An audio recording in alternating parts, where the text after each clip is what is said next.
Korkie, it's a case of a mistaken identity.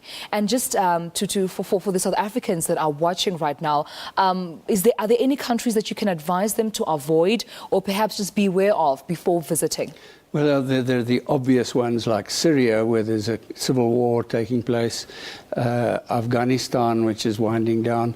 But I think one has to be cautious to going to any country and not going to places in that country where there may be insecurity, where there's perhaps some turbulence, violence. I mean, it wouldn't be a very good idea to go to some of the townships in Brits right now, you know, so you have to make your choices, informed choices on where you go.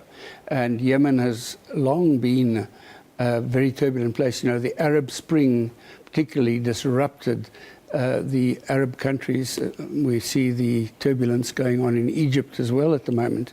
So an informed choice has to be made before you go, and that choice will vary almost from day to day.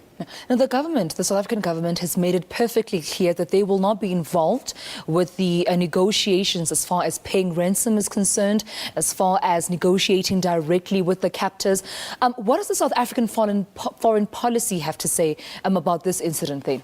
Yes, the South African government will look after the interests of its citizens to the extent that does not include negotiating for ransoms. But as we've seen that Deputy Minister Ibrahim has gone to Yemen to negotiate, to discuss the issue with his counterpart in Sana'a, the capital.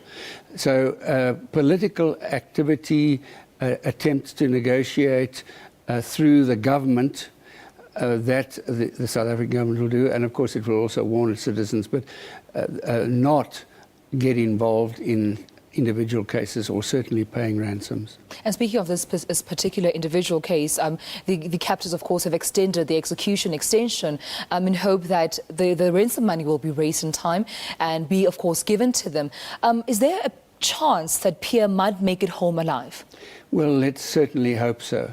I think, as you said in your intro, that there was mistaken identity here. They probably thought they were Americans with lots of bucks in their back pockets, whereas, you know, the amount of money that's been collected for the ransom by people of goodwill, I think, is about 1 million rand.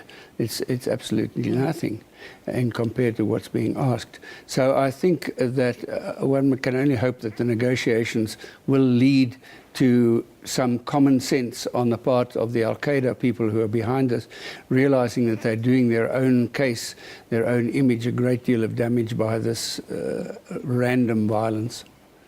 Now let's go back to the role of the gift of the givers. I mean, we have learned as South Africa that they've played a very specific and crucial role as far as negotiations are concerned. What do you make of their role as an organization or an NPO? Well, I think it's been excellent. It's been commendable. They are on the ground there. They have an office there. They work in a number of countries. They're basically a Muslim organization, so they have that sort of credibility, and one can only be grateful and commend them for the role that they have played and are still trying to play to get the remaining hostage out. Yeah. And then just moving forward, Tom, as an international relations expert, what is your analysis of perhaps the outcome that we can expect or even predict in the situation of Pierre Korkie?